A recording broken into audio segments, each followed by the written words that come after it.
Halo semuanya, Daily Yundra kembali.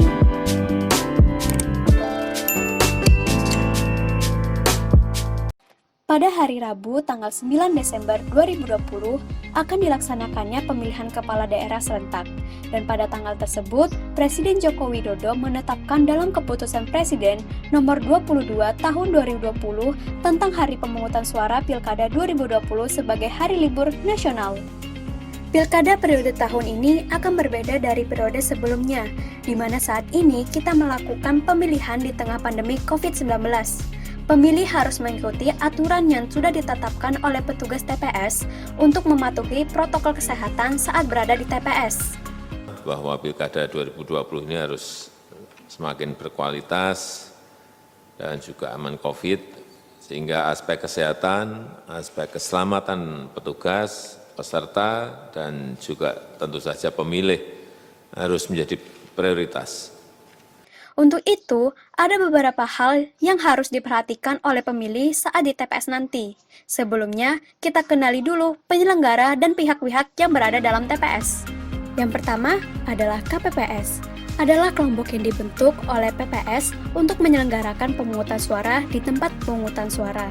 Tugas KPPS dalam melaksanakan pemungutan dan perhitungan suara di TPS salah satunya adalah dalam rangka mewujudkan kedaulatan pemilih, melayani pemilih menggunakan hak pilih, serta memberikan akses dan layanan kepada pemilih disabilitas dengan menerapkan protokol kesehatan, pencegah, dan pengendali COVID-19. Yang kedua adalah petugas ketertiban TPS, sebanyak 2 orang yang berada di pintu masuk dan pintu keluar TPS. Yang ketiga adalah pengawas. Pengawas terbagi menjadi 2, yaitu Panwaslu Kelurahan atau Desa dan pengawas TPS. Yang keempat adalah saksi. Adalah seorang yang mendapat surat mandat tertulis dari pasangan calon atau tim kampanye untuk menyaksikan pelaksanaan pemungutan dan perhitungan suara di TPS. Berjumlah paling banyak 2 orang, setiap pasangan calon, dan hanya ada 1 orang saksi yang dapat memasuki TPS pada satu waktu atau bisa bergantian. Dan yang terakhir adalah pemantau pemilihan. Di daerah dengan 1 pasangan calon, selain saksi dari pasangan calon, pemantau pemilih dalam negeri yang terakreditasi di KPU, provinsi atau KPU kabupaten atau kota, dapat mengikuti tahapan pemungutan dan perhitungan suara di TPS. Jumlah pemantau yang berada di TPS hanya 1 orang. Proses pemungutan suara. Yang pertama, pemilih antri di luar TPS dengan memperhatikan jarak aman, yaitu 1 meter atau lebih. Yang kedua, petugas ketertiban menghimbau pemilih untuk mencuci tangan dan menggunakan masker. Yang ketiga, petugas ketertiban mengecek suhu tubuh pemilih.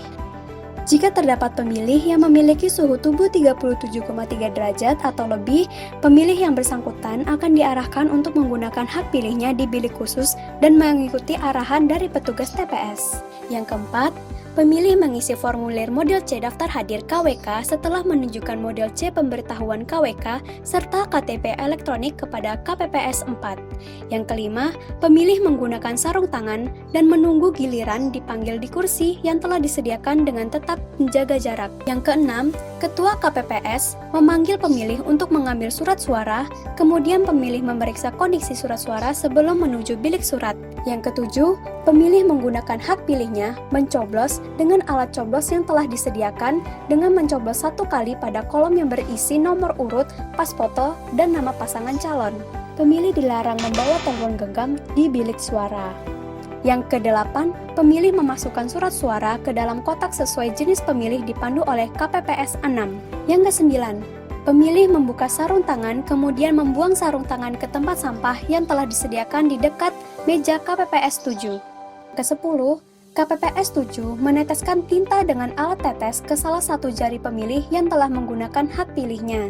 Yang ke-11, petugas ketertiban di pintu keluar TPS memberitahu pemilih wajib untuk mencuci tangan di tempat yang telah disediakan. Dan yang terakhir, pemilih yang telah selesai menggunakan hak pilihnya dihimbau untuk segera meninggalkan area TPS dan tidak berkerumunan di area TPS. Jika video ini bermanfaat, silakan like dan share ke teman-teman kalian dan subscribe untuk dapetin update video lainnya. Terima kasih.